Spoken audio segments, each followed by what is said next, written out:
হত্যা নির্যাতনে দায়ীদের বিচারের পর আওয়ামী লীগকে নির্বাচনে স্বাগত জানানো হবে, মার্কিন সাময়িকী টাইমকে ডক্টর ইউনূস।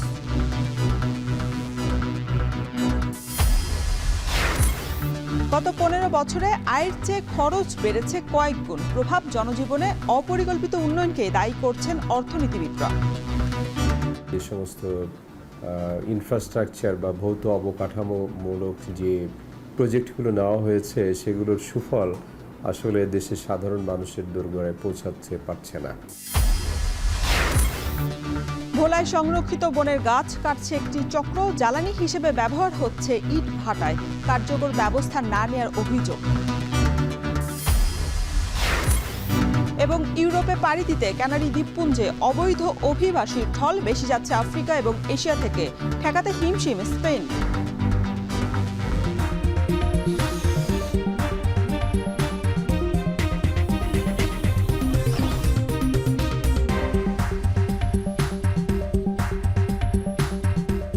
স্বাগত এখন সকালে। পুরো আয়োজনে আপনাদের সঙ্গে আছে আমি শরীফ রওশন।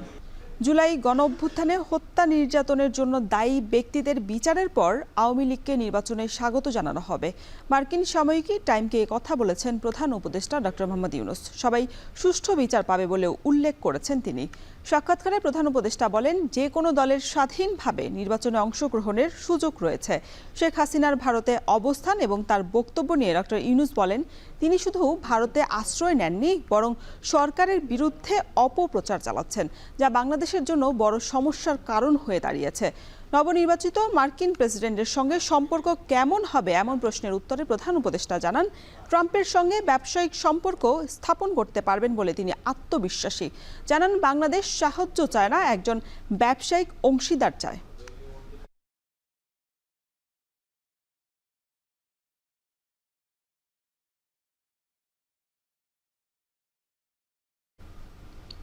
হাটবাজারের খরচে হিমশিম খাচ্ছেন স্বল্প এবং সাধারণ আয়ের মানুষ। গত ১৫ বছরে আয় যে পরিমাণ না বেড়েছে, খরচ বেড়েছে কয়েক গুণ। আর এর প্রধান কারণ হিসেবে অপরিকল্পিত অবকাঠামো উন্নয়নকেই দায়ী করছেন বিশ্লেষকরা। শুধু সামষ্টিক অর্থনীতি নয়, আওয়ামী সরকারের আমলে সুবিধাভোগী সিদ্ধান্তে ব্যাংক এবং শেয়ার বাজারের তারল্য এবং আস্থাও তলানিতে নেমেছে বলে জানিয়েছেন তারা। রাসেল আহমেদের ছবিতে আতাউর নিয়নের প্রতিবেদন। হাটবাজারের খরচে মধ্যম আয়ের মানুষের খুব একটা চাপ না হলেও গত ১৫ বছরে তা বোঝা হয়ে দাঁড়িয়েছে স্বল্প ও নিম্ন আয়ের মানুষের। ৬% মূল্যস্ফীতি ১.৫ যুগে ছাড়িয়েছে ১২%-এর বেশি। পায়ে হেঁটে গত ২০ বছর আগে গামছা বিক্রি করে না যতটা ভালো ছিলেন, তিনিও জানালেন টানাপোড়েনের কথা। আবার ২ যুগ ধরে ছোট টং দোকান বা রিক্সা চালানো ব্যক্তিও ১৫ বছরে আয়ের থেকে ব্যয় বেশি বৃদ্ধির ক্ষোভ প্রকাশ করলেন। ১৫ বছর আগে যে ইনকাম করতাম ওটা তো ৩০০ টাকা মারলে যেটা, এখন ১,০০০ মারিও সেটা। এখন তার টাকার বেশি, কিন্তু লাভ নাই। সংসার খরচ তো আগের থেকে অনেক রুজির উপর সংসার খরচ, বুঝেন না? আগে যদি ১০,০০০ টাকা খরচ, ১৫-১৮,০০০ খরচ, ১০,০০০ খরচ আর কি। আগে তো রুজি আসলে বেশি, খরচ বেশি।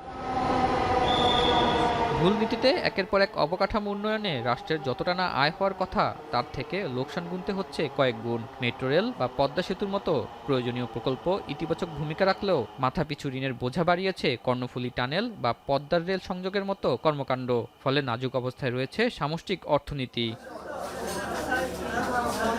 শুধু সামষ্টিক নয়, এ খাতের তারল্য আর মূলধনী বাজারের অবস্থাও এখন অনেকটাই তলানিতে। গত ১৫ বছরে আওয়ামী সরকার অবৈধভাবে ব্যাংক দখলের সুযোগ দিয়েছে অনেককেই। এতে একদিকে খেলাপি ঋণ আর অর্থ আত্মসাতের পাহাড় গড়েছে এস আলম, নজরুল ইসলাম মজুমদার আর সালমান এফ রহমানের মতো অসাধুরা। আর শেখ হাসিনা সরকারের পতনে টাকা না পেয়ে হতাশ হচ্ছেন গ্রাহকরা। সরকার পতনের কারণে আর টাকা কিছু তো লুটপাট হয়েছে, সেটাও আপনার অবগত আছেন এই বিষয়ে। তো যার কারণে ব্যাংকও একটু ক্ষতিগ্রস্ত হয়েছে, সাথে আমরাও ক্ষতিগ্রস্ত হয়েছি। অনেক বছর যাবতীয় এই জিনিসটা লুট হয়েছে, একদিন দুই দিনের না। তো যেহেতু ধরেন ১৫ বছর যাবত লুট হয়েছে, ব্যাংকগুলো সরকারের পক্ষপাতিত্ব করছে, করে যে জন্য মূল কারণ তো ওইটাই, ঠিক আছে, টাকাটা পাচার হয়ে যাওয়ার কারণেই তো আমাদের এই সংকটটা। ব্যাংকের মতো পুঁজিবাজারেও সালমান এফ রহমান, এস আলম ও কারসাজি চক্রকে সুবিধা দিতে নেওয়া হয়েছে হুটহাট সিদ্ধান্ত। আওয়ামী সরকারের নিয়োগ দেয়া খায়রুল ও শিবলি কমিশনারদের ভুল সিদ্ধান্তে আস্থা হারিয়েছে বিনিয়োগকারী। আর ২০১০-এর ধস ও গত ১৫ বছরে খারাপ কোম্পানির শেয়ারের কারণে এ বাজার আর ঘুরে দাঁড়াতে পারেনি। আপনি ফ্লোর প্রাইস বলেন বা অন্যান্য আরও যেই ইয়াগুলো করা হয়েছে, এগুলো মার্কেটের জন্য অবশ্যই অনেক বড় ক্ষতি হয়েছে। শেয়ার মার্কেট থেকে হোক, ব্যাংক থেকে হোক, টাকা লুটপাট করার সুযোগ করে দিছে। এটা বাংলাদেশের ইতিহাসে নজিরবিহীন এক ধরনের প্রতারণা হয়েছে, যেটা হলো আমরা কখনোই এই সাধারণ বিনিয়োগকারী সমর্থন করি না। আমরা 15 বছর তিলে তিলে নিঃস্ব হয়ে গেছি। আমরা কষ্টার্জিত টাকা আনছি বিভিন্নভাবে আশায়, লাভের আশায়, সেখানে আমরা নিঃস্ব হয়ে গেছি। গত 15 বছরে অর্থনীতিতে অবকাঠামো উন্নয়ন, ব্যাংক ও শেয়ার বাজার সহ সামষ্টিকভাবে যে সিদ্ধান্তগুলো নেওয়া হয়েছে তা শুধু ব্যক্তি ও সুবিধাভোগের জন্য ছিল বলে জানিয়েছে বিশেষজ্ঞরা। যে কারণে একদিকে যেমন কোনো সুফল আসেনি, তেমনি ইতিহাসের সবচেয়ে বড় ক্ষতি হয়েছে দেশের অর্থনীতির। তাই আগামীতে এ খাতের পুনর্গঠনে সবাইকে স্বার্থহীনভাবে একসাথে কাজ করার পরামর্শ দেওয়া হয়েছে। অর্থনীতির সব খাতে আওয়ামী সরকারের একের পর এক সুবিধাভোগী সিদ্ধান্তে কষ্টে থাকা মানুষের অভিযোগের সংখ্যাই বেড়েছে গত 15 বছরে। অপরিকল্পিত অবকাঠামো উন্নয়নের মতো ব্যাংক খাতে নেওয়া সব সিদ্ধান্তেই ঘাটতি ছিল বলে জানান ব্যাংকাররা। সব ভুল সিদ্ধান্তের মধ্যে বড় ক্ষতি করেছে ব্যাংক দখল, ঋণ নিয়ে খেলাপি হওয়া আর অর্থ আত্মসাতের সুযোগ দেয়া। ব্যাংক খাতের যদি আমরা বিভিন্ন ভুল সিদ্ধান্তের কথা বলি, আমরা অনেকগুলো বলতে পারবো। ছোট বড় প্রচুর ভুল সিদ্ধান্ত ছিল। বড় ঋণ খেলাপিদেরকে নামমাত্র ডাউন পেমেন্ট দিয়ে তাদের শিডিউল করার ব্যবস্থা করে দেওয়া, এই বিষয়গুলো খুব আত্মঘাতী সিদ্ধান্ত ছিল ব্যাংকের জন্য। সময়সীমা যা বাড়িয়ে দেওয়া হচ্ছে, তাতে করে কিন্তু খেলাপি ঋণ লুকিয়ে রাখার ব্যবস্থা করা হয়েছিল। এই দুটো খুব বড় সিদ্ধান্ত ব্যাংকগুলোকে তলে তলে কিন্তু খেয়ে ফেলেছিল। সেই সাথে অস্তিত্ব নেই এমন কোম্পানিকে তালিকাভুক্ত হয়ে অর্থ তোলার সুযোগ দেয়া আর আইনে ছাড় দিয়ে কারসাজিকারীদের সুবিধা দেওয়ার কারণে শেয়ার বাজার বিনিয়োগকারী হারিয়েছে বলে জানিয়েছেন এ খাতের ব্যবসায়ীরা। যত আইনি করা হোক, যতই সংস্কারের কথা বলো, আসলে কোনোটাই কিন্তু কাজে আসেনি। তারপর আমরা গত 15 বছর দেখেছি যে বাজারের সবচেয়ে মূল উপাদান যেটা আইপিওর কথা আমরা বলি, যে মানসম্পন্ন আইপিও আসে। 15 বছরে যেই নিয়ন্ত্রণ সংস্থার কাছে যে সমস্ত আইনি বিধানগুলো দেখেছি, সেগুলো আসলে বাজার বান্ধব কতটা ছিল সেই প্রশ্ন কিন্তু এখন সামনে চলে এসেছে। ধরেন আইপিওর ক্ষেত্রে কিন্তু নানা সমালোচনা থাকা সত্ত্বেও আইপিওর কাঠামোতে কিন্তু কখনোই আমরা তেমন একটা পরিবর্তন দেখিনি। এদিকে সামষ্টিক অর্থনীতি, ব্যাংক ও শেয়ার বাজার সহ সব খাতে আওয়ামী সরকারের নেওয়া ভুল সিদ্ধান্তের কারণে সাধারণ মানুষ সবচেয়ে বেশি ক্ষতিগ্রস্ত হয়েছে বলছেন অর্থনীতিবিদরা। বিগত সরকারের সময়ে বা নিকট অতীতে দেশ ও জাতির উন্নয়নে যে সমস্ত ইনফ্রাস্ট্রাকচার বা ভৌত অবকাঠামোমূলক যে প্রজেক্টগুলো নেওয়া হয়েছে, সেগুলোর সুফল আসলে দেশের সাধারণ মানুষের দোরগোড়ায় পৌঁছাতে পারছে না। ব্যাংকিং খাতে নিকট অতীতে আসলে হরিলুট হয়েছে। এখানে পুকুর চুরি না, এখানে আসলে সাগর সমপরিমাণ চুরি হয়ে গেছে। তো কোম্পানিকে সুযোগ দেওয়া হয়েছিল পুঁজিবাজার থেকে পুঁজি উত্তোলনের জন্য, কিন্তু সে সমস্ত কোম্পানির সঠিক যোগ্যতা ছিল কিনা সেটা কিন্তু দেখা হয়নি। বিশেষজ্ঞরা বলছেন গত 1.5 যুগে শেখ হাসিনার সরকারের স্বৈরাচারী শাসনে বেশিরভাগ সিদ্ধান্ত সুবিধাভোগের জন্যই নেওয়া হয়েছে। এতে গতি হারিয়েছে অর্থনীতি। তাই এই খাতকে দুর্দশা থেকে বের করে আনতে সব রাজনৈতিক দলকে নৈতিকতার সাথে কাজ করার পরামর্শ তাদের। আতাউর নিয়ন, এখন, ঢাকা। ভোলার পর্যটন এলাকা মনপুরায় সংরক্ষিত বনের গাছ কেটে ফেলছে একটি চক্র। এতে প্রকৃতি এবং পরিবেশ ধ্বংসের পাশাপাশি বিভিন্ন দুর্যোগে স্বাভাবিকের তুলনায় বেশি ক্ষতিগ্রস্ত হচ্ছেন স্থানীয় বাসিন্দারা। অভিযোগ, বনের গাছ কেটে জ্বালানি হিসেবে ব্যবহার করা হচ্ছে স্থানীয় বিভিন্ন ইট ভাটায়। যদিও বন কর্মকর্তাদের দাবি, বন দস্যুদের বিরুদ্ধে নিয়মিতই আইনি ব্যবস্থা নেওয়া হচ্ছে। অঙ্কুর রায়ের তোলা ছবিতে বিস্তারিত জানাচ্ছেন ইমতিয়াজুর রহমান। উপকূলের বাসিন্দাদের বিভিন্ন প্রাকৃতিক দুর্যোগ থেকে রক্ষা করে ম্যানগ্রোভ বনাঞ্চল। 70-এর জলোচ্ছ্বাসে ব্যাপক ক্ষয়ক্ষতির পর দ্বীপ জেলা ভোলায় বৃক্ষরোপণের মাধ্যমে গড়ে তোলা হয় উপকূলীয় সবুজ বেষ্টনী। তবে সাগর তীরের এই ম্যানগ্রোভ বন নির্বিচারে ধ্বংস করছে ভূমি ও বনদস্যুরা। মনপুরার আলমনগর, জংলার খাল, উত্তর সাকুচিয়া, লতার খাল, দক্ষিণ সাকুচিয়া, পচাকোরালিয়া সহ বিভিন্ন এলাকায় গাছ কেটে বন ধ্বংস করা হচ্ছে। নেই আগের মতো পাখিদের কলকাকলি। দিন দিন বনের সৌন্দর্য হারিয়ে হরিণের পাশাপাশি কমে গেছে পর্যটকও। প্রভাবশালীদের ছত্রছায়ায় গড়ে তোলা হচ্ছে ঘরবাড়ি, মাছের খামার আর হাটবাজার। নদীতে ভাঙ্গি বাগান ছোট হয়ে গেছে, ফড়িং বন পাখি যা ছিল সব ধরেন না বিভিন্ন জায়গায় চলে গেছে, পরে কিছু পোশাক প্রকাশশালী ক্ষমতার বলে কিছু খাইছে, এরপরে কেরবা গাছ টাছ অনেক আছিল, এদিন ক্ষমতার বলে কেউ খাইছে, বেশি ফেলাইছে, ফরেস্টারও বেচছে। হরিণ, বানর এইসব ছিল মনপুরার একটা আলাদা সৌন্দর্য। এগুলা দেখার জন্য দূর দূরান্ত থেকে পর্যটকরা আসতো। এগুলো এখন কমে যাওয়া কি প্রায় বিলুপ্তির পথে। বান্দা হয়েছে, ওর পরে দিটা পানি জমে গেছে, পানি জমার পরে এটা মনে হয় গাছটি মরে গেছে। নদীতে ভাঙ্গে যাওয়ার কারণে অনেকগুলো বন চলে গেছে গা, এবার গাছগুলো ভাঙ্গে গেছে গা। এরপরে শহরের যে গাছগুলা আছে সবগুলা নেতা বেতারা ক্ষমতা দিয়ে দেওয়া কাটিয়ে নিয়ে সব বিক্রি করতে বিচ্ছে ফেলাইছে। বন বিভাগ বলছে ভোলার মনপুরার 3টি বিটে 30,000 একর জমিতে কেওড়া, বাইন, সুন্দরী, কাকড়া, গেওয়া, করমজা, গোলপাতা সহ বিভিন্ন প্রজাতির গাছ রয়েছে। রক্ষা কবচ হিসেবে কাজ করা উপকূলের বন উজাড় করায় প্রাকৃতিক দুর্যোগের ঝুঁকি বাড়ছে। বন রক্ষায় বনদস্যুদের বিরুদ্ধে নিয়মিত নেওয়া হচ্ছে আইনি ব্যবস্থা। আমাদের বিভিন্ন প্রাকৃতিক দুর্যোগে এটাকে ঢাল হিসেবে কাজ করছে। এটাকে যদি অপরিকল্পিতভাবে সেটাকে কর্তন করা হয়, এর ফলে এই যে আমাদের প্রাকৃতিক দুর্যোগের হাত থেকে বাঁচার জন্য আমাদের কিছুই থাকবে না।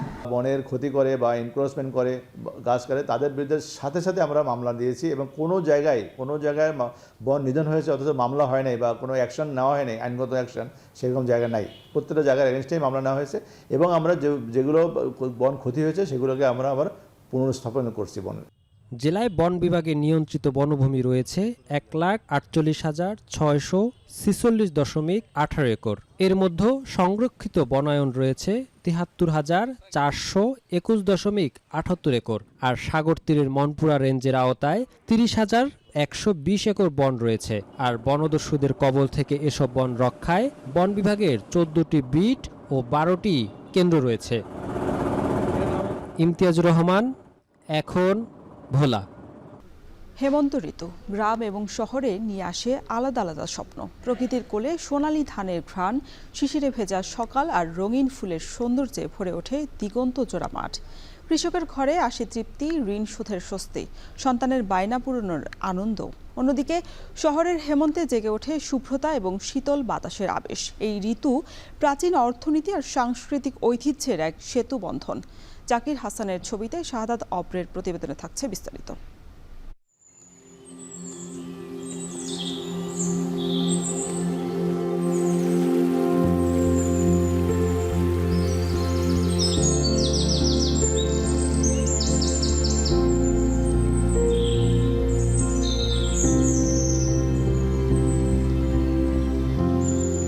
প্রথম ফসল গেছে ঘরে, হেমন্তের মাঠে মাঠে ঝরে শিশিরের জল।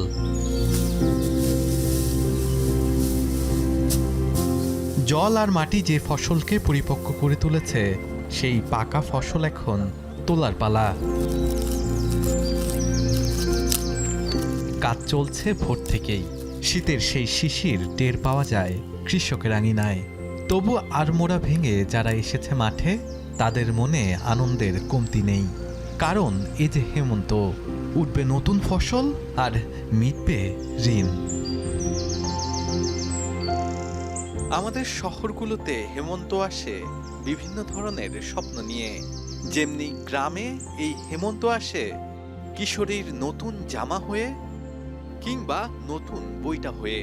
আবার কৃষকের কাছে হেমন্ত ধরা দেয় নতুন কিছু ধান হয়ে, পিঠা পুলি হয়ে। ঠিক তেমনি মুদ্রার অপর পাশে ঢাকাতে এই হেমন্ত আসে শুভ্রতাকে ভর করে, কিছু শীতল বাতাস নিয়ে। এখানেও বইছে শীতের বাতাস। হেমন্তের নতুন ফসল আরেকটু সচ্ছল করে কৃষককে। অনেক দিনের বায়না জমানো সন্তানের কিংবা স্ত্রীর শখের কানের দুল কিনবার সময় যেন এখনই। তাই তো কৃষকের চোখে ফুটে উঠে তৃপ্তির ছায়া। যখন মনে করি নতুন ধান আমরা লাগাই, যখন ধান কাটি, তখন আমাদের অনেক একটা মনের মধ্যে ফুর্তি লাগে, বা মনটা চায় সবাইকে দিয়ে আমরা খাই। নতুন ধান বিক্রি করার পরে মায়ের জন্য, মনে করেন পোলাপানের জন্য, বইয়ের জন্য কাপড় চোপড় ইত্যাদি ইত্যাদি আনা হয়।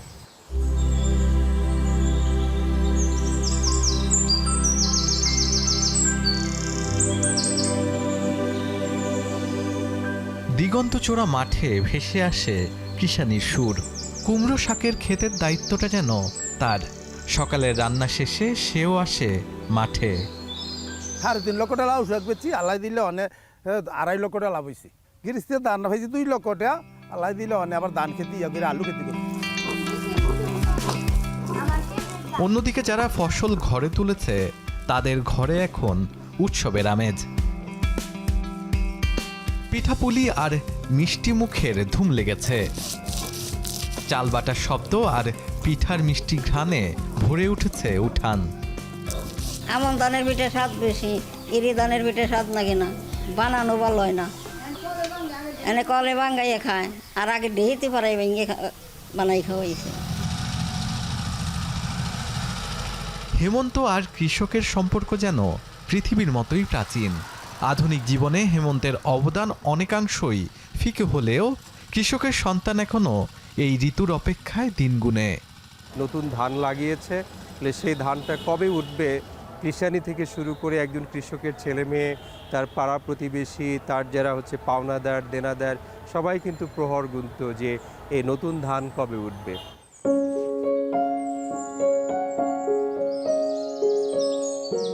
হেমন্তের কবি বলা হয় জীবনানন্দ দাশকে। তার কবিতায় বারবার এসেছে কার্তিক আর অগ্রহায়ণের কথা। তিনি এ ঋতুর দুঃখ সুখ, আলো আধারকে তুলে ধরেছেন অপূর্ব সূক্ষ্মতায়। জানতে চাই কেন হেমন্তের প্রেমে পড়েছিলেন কবি। নবান্নের দেশে কুয়াশার বুকে ভেসে একদিন আসিব এ কাঁঠাল ছায়ায়। এখন কাঁঠালের ছায়া, কাঁঠাল বললে আমাদের জ্যৈষ্ঠ মাসের কথা মনে পড়ে, কিন্তু এখানে হেমন্তের সঙ্গে তিনি সংযুক্ত করেছেন। তখন ওই যেটা বনলতা সেনে আছে, শিশিরের শব্দের মতন সন্ধ্যা আসে। এখন শিশির হয়তো পরে, কিন্তু টিনের চালে আমাদের তো টিনের চাল নেই, যে শিশির যে পড়ছে আমরা কি করে বুঝবো।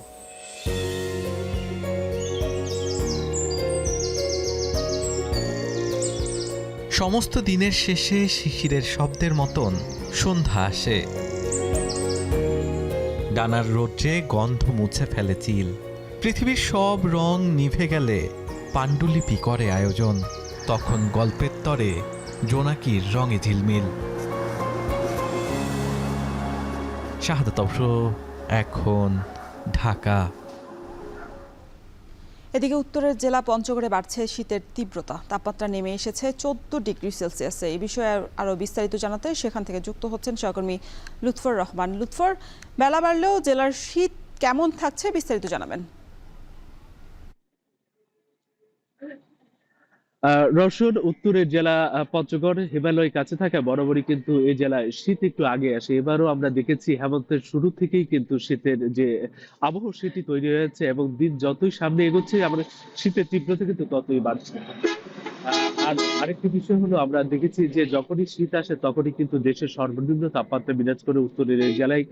গতকালও দেশের সর্বনিম্ন তাপমাত্রা 14 ডিগ্রি সেলসিয়াস রেকর্ড করা হয়েছে পঞ্চগড়ের এই তেঁতুলিয়াতে। এবং আজ সকালে পঞ্চগড়ের যে আবহাওয়া পর্যবেক্ষণাগার রয়েছে তার কর্মকর্তারা পঞ্চগড়ের সর্বনিম্ন তাপমাত্রা মেপে আমাদেরকে জানিয়েছেন যে আজ পঞ্চগড়ের সকালে সর্বনিম্ন তাপমাত্রা ছিল 14.3 ডিগ্রি সেলসিয়াস, গতকালের চেয়ে খানিকটা বেশি।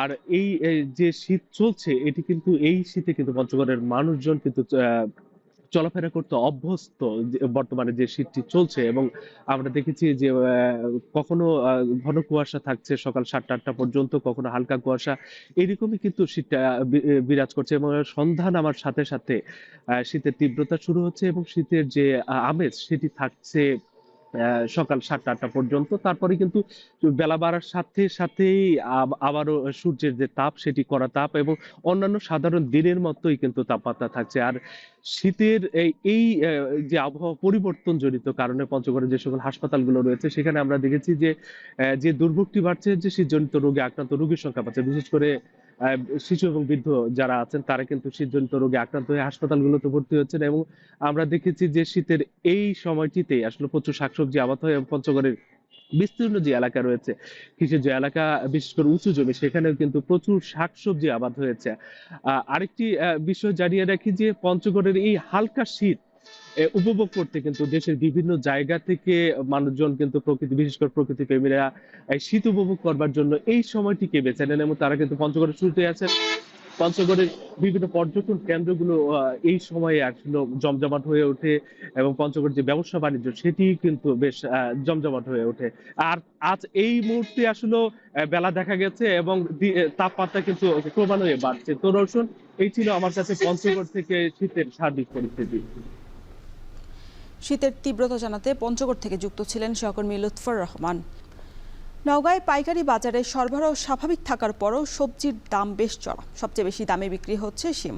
বাড়তি দামে অস্বস্তিতে ক্রেতারা। নওগাঁ শহরের পৌর পাইকারি বাজার থেকে বিস্তারিত জানাতে যুক্ত হচ্ছেন সহকর্মী আব্বাস আলী। আব্বাস, সরবরাহ স্বাভাবিক থাকার পরও খুচরা বাজারে কেন দাম কমছে না এবং বিক্রেতারা এই বিষয়ে কি বলছেন?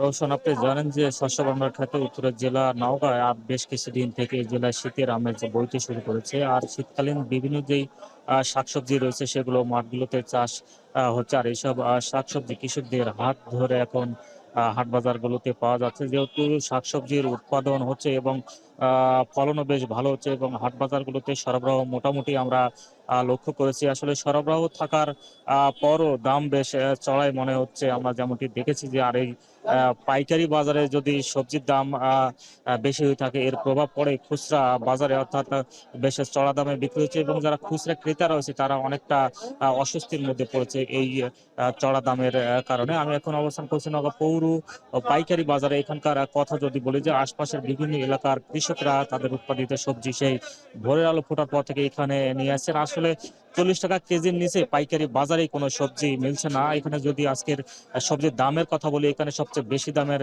যে সবজি বিক্রি হচ্ছে সিম 80 টাকা কেজি, করলা 70 থেকে 80 টাকা কেজি এবং পাতা পেঁয়াজও 80 টাকা কেজি বিক্রি হচ্ছে। এখানে মূলার দামে আসলে আমরা শুরু থেকেই দেখে আসছি যে বেশি দামে বিক্রি হচ্ছে 40 টাকা কেজি এবং পটলের মৌসুম শেষ হয়েছে তারপরও দাম বেশ চড়া, বলা যায় যে 35-40 টাকা কেজি এবং বেগুনের দামও বেশ চড়া, 65 থেকে 70 টাকা কেজি বিক্রি হচ্ছে এবং ফুলকপি প্রচুর উৎপাদন হচ্ছে এই জেলায় এবং দাম বেশ চড়া। এখনো আসলে ফুলকপি কমার কোনো সম্ভাবনা আমরা দেখছি না, যে প্রতি কেজি বিক্রি হচ্ছে 70 থেকে 75 টাকা কেজি এবং শসাও বিক্রি হচ্ছে 60 টাকা কেজি। কিছুদিন আগে লাউ দেখেছিলাম যে 50 টাকা পিস বিক্রি হয়েছিল, এখন সেটা 40 টাকা আমরা দেখছি এবং বিভিন্ন ধরনের যে শাক রয়েছে সেই শাকগুলো বিক্রি হচ্ছে 40 থেকে 50 টাকা কেজি। বাজারে নতুন আলু আমরা দেখেছি কিন্তু এই জেলায় এখনো আলু উঠা শুরু করেনি। বাইরের জেলা থেকে এখানকার ব্যবসায়ীরা আলু নিয়েছে এবং নতুন আলু বিক্রি হচ্ছে 200 টাকা কেজি পর্যন্ত এবং মরিচ বিক্রি হচ্ছে 80 থেকে 90 টাকা কেজি। কৃষকরা বলছেন যে বেশ কিছুদিন আগে আসলে জেলার উপর দিয়ে প্রাকৃতিক দুর্যোগ সারা বাংলাদেশে যেমন হয়েছিল, নওগাঁও এর প্রভাব পড়েছিল। এই কারণে আসলে যেহেতু ফুলের সবজি ফুল নষ্ট হয়েছিল আর ফুল গাছে আসার পর থেকে কমপক্ষে 20 থেকে 25 দিন পর্যন্ত সবজি বিক্রির উপযোগী হয়ে থাকে। এই কারণে আসলে তারা বলছেন যে সবজি উৎপাদন হলেও তাদের খরচ বেড়েছে আর এই খরচ বেড়ে যাওয়ার কারণে তারা বেশি দামে বিক্রি করছেন বলে জানিয়েছেন। তো এই ছিল আমার কাছে শাকসবজির বাজার নিয়ে সবশেষ। নওগাঁর সবজির বাজার পরিস্থিতি জানাচ্ছিলেন সহকর্মী আব্বাস আলী। এদিকে নওগাঁর রানীনগর উপজেলায় টিস্যু কালচারের G9 জাতের উচ্চ ফলনশীল কলা এবং উন্নত জাতের ফিলিপাইন কালো আখ চাষে সফল হয়েছেন উদ্যোক্তারা। প্রতিনিয়ত এই বাগানটি দেখতে আসছেন আগ্রহী উদ্যোক্তা এবং কৃষকরা। অন্যদিকে সব ধরনের সহযোগিতা এবং পরামর্শ দিচ্ছে উপজেলা কৃষি অফিস। আব্বাস আলীর তথ্য ও ছবিতে থাকছে বিস্তারিত। 2019 সালে 2 একর জমি ইজারা নিয়ে সমবায় ভিত্তিতে কৃষি চাষাবাদ শুরু করেন 15 জন তরুণ। নামতেন সুফলা নওগাঁ এগ্রো প্রজেক্ট, যেখানে চায়না 3 লেবু, পেয়ারা, ড্রাগন ও মাল্টার বাগান করে লাভের মুখ দেখেন তারা। পরবর্তীতে 2023 সালের শুরুতে প্রথম টিস্যু কালচারের G9 জাতের উচ্চ ফলনশীল কলা ও উন্নত জাতের ফিলিপাইন কালো আখ চাষ করে এলাকায় ব্যাপক সাড়া ফেলেছেন তারা। দেশীয় জাতের চেয়ে এই জাতের আখ ও কলার ফলন বেশি আর দাম ভালো পেয়ে লাভবান হচ্ছেন উদ্যোক্তারা। 8 কাঠা জমিতে 2000 পিস আখ চাষে খরচ পড়েছে 20,000 টাকা। খরচ বাদে লাভ থাকবে অন্তত 80,000 টাকা। যেখানে 3 বিঘা জমিতে G9 জাতের 1000টি কলা গাছ আছে। গত 1 বছরে 4 লাখ টাকার কলা ও 40,000 টাকার চারা বিক্রি হয়েছে তাদের। এছাড়া আরও 2 লাখ টাকার কলা বিক্রির আশা করছেন তারা। চারা, জমি ইজারা ও পরিচর্যায় খরচ পড়েছে অন্তত 2 লাখ টাকা, যেখানে খরচ বাদে বিঘা প্রতি লাভ থাকবে অন্তত 1 লাখ টাকা। প্রতিনিয়ত এই বাগানটি দেখতে ও পরামর্শ নিতে আসছেন তরুণ উদ্যোক্তা ও কৃষকরা। এটার ফলন অনেক বেশি, ছড়িতে এবং কাঁদিতে কলার সংখ্যা অনেক বেশি। 2 বছরে 3 বার ফলন পাওয়া যায়। এখানে প্রায় 2000 পিস আঁকা আছে, সেই হিসাবে আমাদের 50 টাকা পিস হিসাবে বিক্রি হলে আমাদের অনুমান আমরা 1 লক্ষ টাকা বিক্রি করতে পারবো। সুফলা নগর এগ্রো প্রজেক্টে আমি আসছি এখান থেকে সাকার নিতে, এখান থেকে চারা নিয়ে লাগানোর জন্য। এই বাগানে কর্মসংস্থান হয়েছে অনেকের। সারা বছর এই বাগানে কাজ করে জীবিকা নির্বাহ করছেন 3 জন শ্রমিক। কুশারের কাজ করি, 2 বছর হলো কাজ করতেছি, তাতে আমাকে 600 টাকা করে দিন দেয়। খুব উন্নত মানের কুশারটা, এটা রস করে 50 টাকা 60 টাকা পিস বিক্রি হবে। কৃষকদের এগিয়ে নিতে আগামীতে উন্নত জাতের বীজ ও চারা বিতরণ সহ কারিগরি সহযোগিতার কথা জানান কৃষিবিদরা। এই 2টা ফসলই আসলে কৃষক করে আর্থিকভাবে অনেক লাভবান হবে বলে আমরা আশা রাখছি। টিস্যু কালচারের চারা, এটা রোগব্যাধি কম হয়, পানামা ডিজিজ কম হয়, এজন্য এটা আসলে আমাদের কৃষকের জন্য আর্থিক দিক থেকে চাষাবাদ করার জন্য খুবই উপযোগী একটা জাত বলে আমরা মনে করছি এবং কৃষককে নগর রানীনগর উপজেলায় সব কৃষকের মাঝে এটা আমরা ছড়িয়ে দেওয়ার চেষ্টা করছি। উন্নত জাতের এসব বীজ কৃষকদের মাঝে ছড়িয়ে দিতে পারলে একদিকে যেমন উৎপাদন বাড়বে, তেমনি অর্থনৈতিকভাবে লাভবান হবেন কৃষকরা। এখন নওগাঁ। দীর্ঘ 2 বছর ধরে শরীয়তপুর সদর হাসপাতালের হিমঘরে পড়ে আছে 2 ভারতীয় নাগরিকের মরদেহ। বছরের পর বছর 2 ভিনদেশীর মরদেহ ফ্রিজে পড়ে থাকায় সংরক্ষণেও তৈরি হয়েছে নানা জটিলতা। অবৈধ অনুপ্রবেশের দায়ে কারাভোগ শেষে খালাস পাওয়া আরও 19 ভারতীয় নাগরিক রয়েছেন শরীয়তপুরের এই কারাগারে। এসব নাগরিকদের হস্তান্তরে দীর্ঘসূত্রতায় দেখা দিয়েছে জটিলতা। সজীব খানের ছবিতে বিস্তারিত জানাচ্ছেন কাজী মনিরুজ্জামান। শরীয়তপুর সদর হাসপাতালের মরদেহ রাখার হিমঘর। এখানে রাখা হয়েছে অবৈধভাবে অনুপ্রবেশের দায়ে ভারতীয় 2 নাগরিকের মরদেহ। 2023 সালের 19 জানুয়ারি হাসপাতালে চিকিৎসাধীন অবস্থায় মারা যায় সতেন্দ্র কুমার, আর 15 এপ্রিল মারা যান বাবুল সিং। হিমাগারে রাখা ভারতীয় এই 2 নাগরিকের মরদেহের নিরাপত্তায় 24 ঘন্টায় পাহারায় থাকছেন কারা কর্তৃপক্ষের প্রহরী। 2022 সালের 18 মে বাবুল সিং ও 8 অক্টোবর সতেন্দ্র কুমারকে পদ্মা সেতু প্রকল্প এলাকা থেকে আটক করে জাজিরা ও পদ্মা দক্ষিণ থানা পুলিশ। দণ্ডপ্রাপ্ত দুজনই শরীয়তপুর জেলা কারাগারে হাজতি ছিলেন। কারাগারে অসুস্থ হয়ে পড়লে তাদের হাসপাতালে ভর্তি করে কারা কর্তৃপক্ষ। বিদেশি নাগরিক হওয়ায় মরদেহ হস্তান্তর নিয়ে তৈরি হয় জটিলতা। হাসপাতালের 4টি ফ্রিজের মধ্যে 2টিতে দীর্ঘ সময় ধরে মরদেহ 2টি পড়ে থাকলেও বিষয়টি সুরাহা না হওয়ায় নতুন মরদেহ সংরক্ষণ নিয়ে তৈরি হয়েছে জটিলতা। আমার বাইরে কোনো লাশ আসলে বা হসপিটালে কোনো লাশ আসলে রাত বিরাতে আমরা এখানে রাখতে পারি না, বা 4টার বেশি হলে আমরা রাখতে পারি না, কারণ কি আমাদের খুব ভোগান্তি হয়। এটার ভিতরে 2টা হইলো সরকারি, আর ওই 2টার ভিতরে যদি পাবলিকরা আরও যদি 2-1টা লাশের ফাঁকে আয়া পড়ে তাহলে আমাদের জ্বালা যন্ত্রণা ভোগ করতে হয়। আমাদের এখানে ডিউটি করা অনেক মুশকিল হয়ে যাচ্ছে, কারাগারে ডিউটি করা লাগে, আবার ওইখানে ডিউটি করা লাগে। প্লাস যতদিন আমরা বুঝাই দিতে না পারি ততদিন পর্যন্ত আমাদের এখানে ডিউটি করা লাগবে। অবৈধ অনুপ্রবেশের দায়ে গত 2 বছরে পদ্মা সেতুর আশপাশ থেকে আটক হয় 22 ভারতীয় নাগরিক। তাদের মধ্যে 2 জন মারা গেলেও এখনও শরীয়তপুর জেলা কারাগারে রয়েছে 4 জন নারীসহ আরও 19 জন। এছাড়া অসুস্থ আরও 1 জন চিকিৎসাধীন অবস্থায় রয়েছেন ঢাকায়। মুক্তিপ্রাপ্ত আসামিদের কারাগারে রাখা এক ধরনের মানবাধিকার লঙ্ঘন। অন্যদিকে এসব আসামিদের রাখতে গিয়ে রাষ্ট্রের অর্থের অপচয় বলছেন আইনজীবীরা। যে আসামি ভিতরে রয়েছে তারাও কিন্তু বিনা বিচারে এখন হাজতবাস করছেন, এটাও তার একটা ব্যক্তিগত মানবাধিকার লঙ্ঘনের শামিল বলে আমি মনে করি। পাশাপাশি যে অপর 2 জন আসামি কারা হেফাজতে মৃত্যুবরণ করেছেন হসপিটালে চিকিৎসাধীন অবস্থায়, প্রতিটা লাশের পিছনে 2000 টাকা করে প্রতিদিন ওই ডিপ ফ্রিজের বিল গুনতে হচ্ছে। এদিকে দীর্ঘ সময় ধরে মরদেহ সংরক্ষণ করতে গিয়ে বিপাকে রয়েছেন হাসপাতাল কর্তৃপক্ষ। আমাদের মোট 4টা হিমাগার, এর মধ্যে 2টা হিমাগার এই 2টা লাশ দীর্ঘ 2 বছরের উপরে এটা আটকা রেখেছে।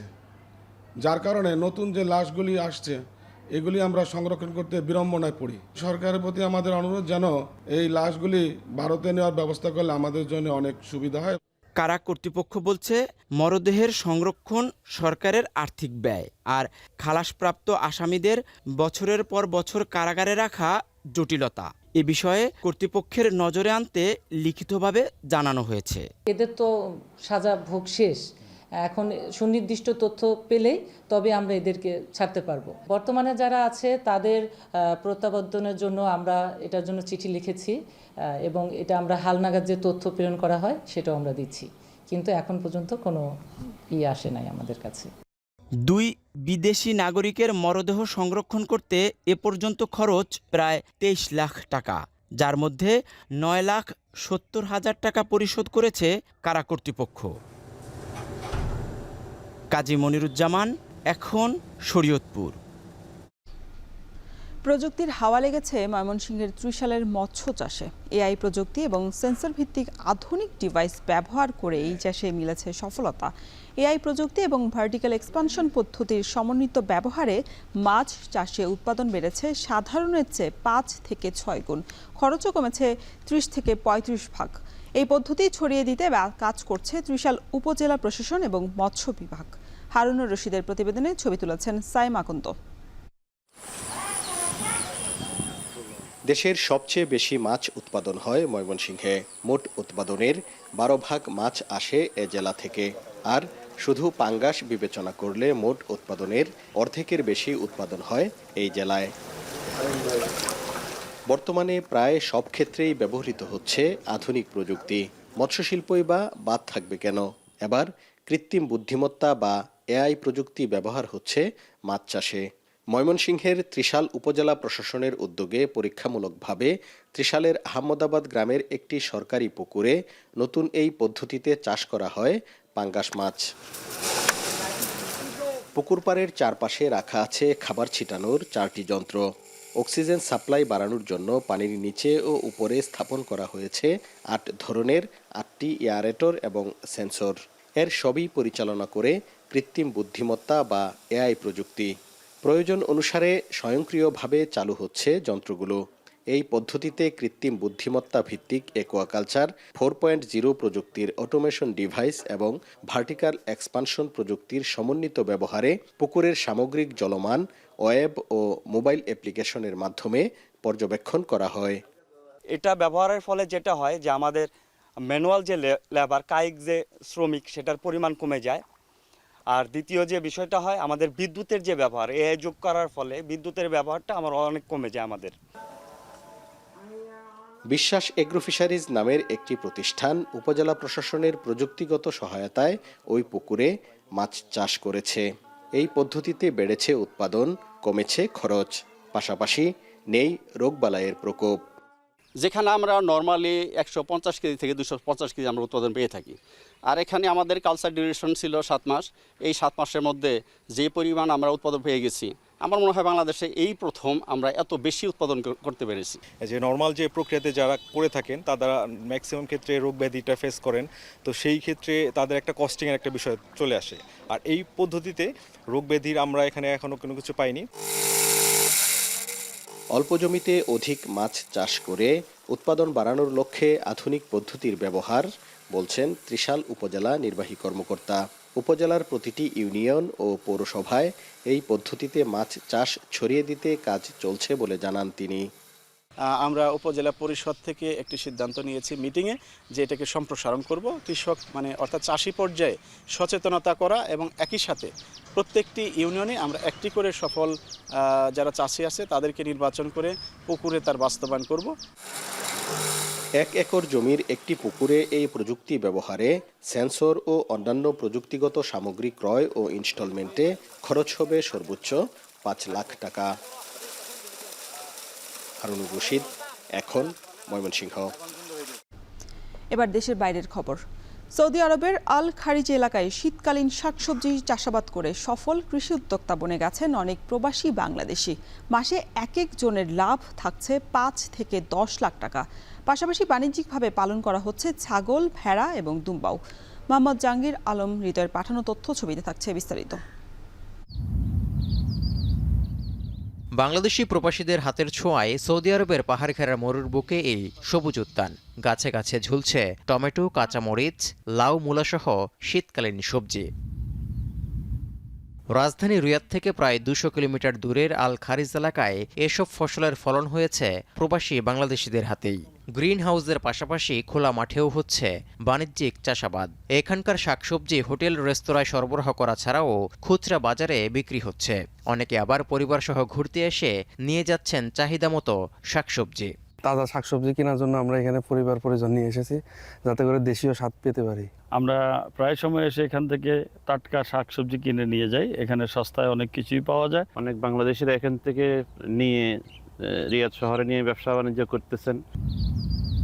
মরুর বুকে বাংলাদেশিদের উদ্যোগে গড়ে ওঠা এসব ফসলি জমিতে কর্মসংস্থান হয়েছে ভারত, পাকিস্তান, মিশর ও সুদান থেকে আসা প্রবাসীদেরও। আমরা এখানে আছি বাঙালি, মিশরি, হিন্দি সবগুলা আছি। এখানে মাজরা, টমেটো হয়, খেয়ার হয়, শসা, মরিচ হয়।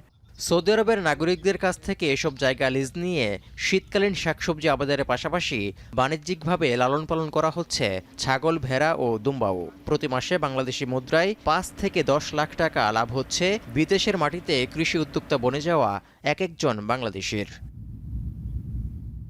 এখন সৌদি আরব।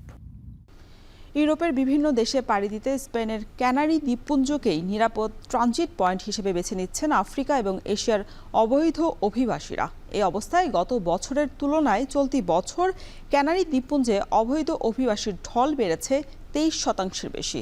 এতে উদ্বিগ্ন স্পেন। বিশেষ করে এশিয়ার দেশগুলো থেকে যাত্রার বিষয়টি সবচেয়ে বেশি দুশ্চিন্তায় ফেলেছে দেশটিকে। তৌহিদুর রহমান জানাচ্ছেন বিস্তারিত। গন্তব্য ইউরোপের বিভিন্ন দেশ। এর জন্য স্পেনের ক্যানারি দ্বীপপুঞ্জকে নিরাপদ রুট হিসেবে বেছে নিচ্ছেন অবৈধ অভিবাসীরা।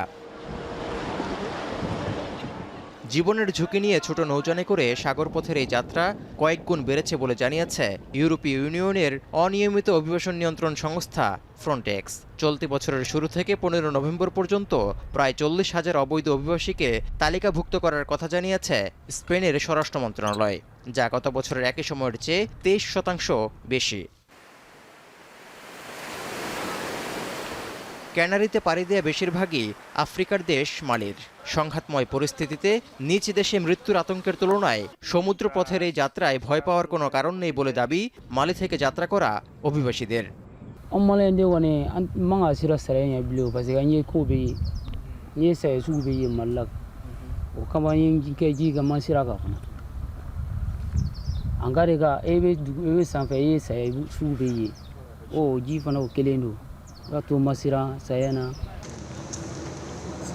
মালি ছাড়াও ক্যানারি দ্বীপপুঞ্জে পাড়ি দিচ্ছেন আফগানিস্তান, পাকিস্তান সহ অনেক দূর দেশের অভিবাসীরাও। গন্তব্যে পৌঁছাতে চোরা কারবারির হাতে সর্বোচ্চ 16,000 ইউরো তুলে দিচ্ছেন তারা। সংযুক্ত আরব আমিরাত, ইথিওপিয়া ও সেনেগাল দিয়ে পৌঁছে দেওয়া হচ্ছে অবৈধ অভিবাসীদের।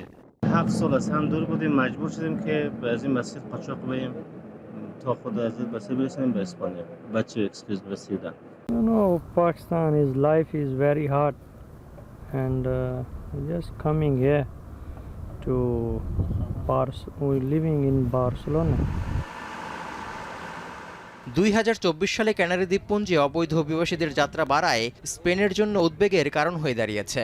বিশেষ করে মালির পর এশিয়ার দেশগুলো থেকে যাত্রার বিষয়টি বেশি করে ভাবাচ্ছে। Y esto nos está preocupando mucho porque parece ser que en el mundo se empieza a fijar o a mirar hacia Canarias como una de esas principales puertas de entrada sin control a la Unión Europea. বর্তমানে Libyan কর্তৃপক্ষের কঠোর নিয়ন্ত্রণে ইতালির উদ্দেশ্যে রওনা হওয়া নৌকাগুলো বাধাগ্রস্ত হওয়ায় ক্যানারি দ্বীপপুঞ্জ ইউরোপে অবৈধ অভিবাসী প্রবাহের ইঙ্গিত দিচ্ছে বলেও মনে করছেন বিশেষজ্ঞরা।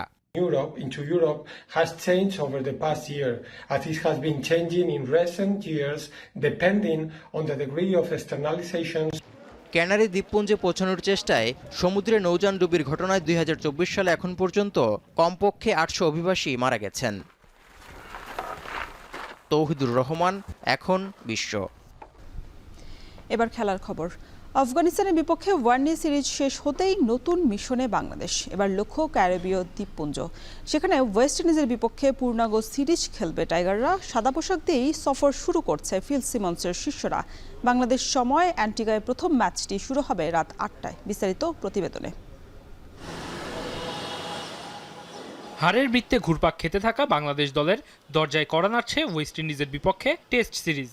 2 ম্যাচের টেস্ট সিরিজে ক্যারিবীয়দের বিপক্ষে মাঠে নামবে মেহেদী হাসান মিরাজের নেতৃত্বাধীন নতুন বাংলাদেশ। ক্যারিবীয় দ্বীপপুঞ্জে টাইগারদের আছে মিশ্র স্মৃতি, আছে লড়াই করে টেস্ট জয়ের কৃতিত্ব। জিম্বাবুয়েকে বাদ দিয়ে প্রতিষ্ঠিত ক্রিকেট শক্তিগুলোর মধ্যে দেশের বাইরে বাংলাদেশের প্রথম টেস্ট সিরিজ বিজয়ের অনন্য কৃতিত্ব এই উইন্ডিজের মাটিতে। আবার দেশের ক্রিকেটের 2 যুগের ইতিহাসে সবচেয়ে কম রানে অল আউট হওয়ার লজ্জাটাও ওয়েস্ট ইন্ডিজের মাটিতেই। অ্যান্টিগার স্যার ভিভিয়ান রিচার্ডস স্টেডিয়ামে ওয়েস্ট ইন্ডিজের বিপক্ষে প্রথম টেস্ট খেলতে মাঠে নামবে মেহেদী হাসান মিরাজের বাংলাদেশ। সেই মাঠেই সাকিব আল হাসানের নেতৃত্বে মাত্র 43 রানে অল আউট হয়েছিল টাইগাররা। সেই দলের লিটন দাস, মুমিনুল হক আর মেহেদী হাসান মিরাজ আছেন এই দলে। 18 বছরের মধ্যে প্রথমবারের মতো এই টেস্টে টাইগাররা খেলতে নামবে পঞ্চপাণ্ডবের কাউকে ছাড়াই। 2009 সালের উইন্ডিজে বিজয়ের মিশনেই হাঁটু ও গোড়ালির ইনজুরি শিকারের পরপরই টেস্ট ক্যারিয়ার শেষ হয়ে গিয়েছিল মাশরাফি বিন মুর্তজার। অভিষেক হয়েছিল মাহমুদ আলী রিয়াদের। এরপর সময়ের পরিক্রমায় 2021 সালে শেষ হয়েছে মাহমুদুল্লাহর টেস্ট ক্যারিয়ার। তামিম ইকবালও খেলছেন না 2023 সালের এপ্রিল থেকে। শুধু সাকিব আল হাসান আর মুশফিকুর রহিমই টেস্ট খেলা চালিয়ে যাচ্ছিলেন। সাকিব রাজনৈতিক টানাপোড়েনে দলে অনিশ্চিত, এই সিরিজে খেলছেন না। ইনজুরির কারণে ওয়েস্ট ইন্ডিজে নেই মুশফিকুর রহিমও। মুখোমুখি 20 দেখায় এখন পর্যন্ত উইন্ডিজের জয় 14 ম্যাচে, 4টি জিতেছে বাংলাদেশ। টাইগারদের সর্বনিম্ন টেস্ট ইনিংস যে ভেন্যুতে, সেখানে অধিনায়ক নাজমুল হোসেন শান্ত সহ পঞ্চপাণ্ডবের কাউকে ছাড়া খেলতে নেমে কেমন করে নতুন অধিনায়ক মেহেদী হাসান মিরাজের নেতৃত্বাধীন দল, তাই দেখার অপেক্ষায় সকলেই। ওয়াসিউল হক পান্থ, এখন। শেষ করছি এখন সকাল। তার আগে শিরোনামগুলো আরও একবার। হত্যা নির্যাতনে দায়ীদের বিচারের পর আওয়ামী লীগকে নির্বাচনে স্বাগত জানানো হবে, মার্কিন সাময়িকী টাইমকে ডক্টর ইউনূস।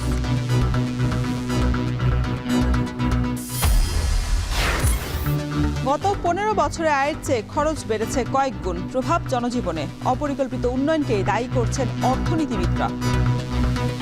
যে সমস্ত ইনফ্রাস্ট্রাকচার বা ভৌত অবকাঠামোমূলক যে প্রজেক্টগুলো নেওয়া হয়েছে, সেগুলোর সুফল আসলে দেশের সাধারণ মানুষের দোরগোড়ায় পৌঁছাতে পারছে না। ভোলায় সংরক্ষিত বনের গাছ কাটছে একটি চক্র, জ্বালানি হিসেবে ব্যবহার হচ্ছে ইটভাটায়। কার্যকর ব্যবস্থা না নেয়ার অভিযোগ।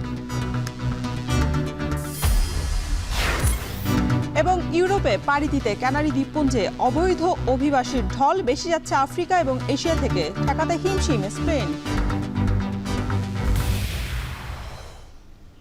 এই ছিল এখন সকালের আয়োজনে। এখন টেলিভিশন ওয়েবসাইটে দেখতে ভিজিট করুন www.ekon.tv। এছাড়া ফেসবুকে যুক্ত থাকতে ভিজিট করুন facebook.com/tv.ekon এবং ইউটিউব দেখতে ভিজিট করুন youtube.com/c/ekontv।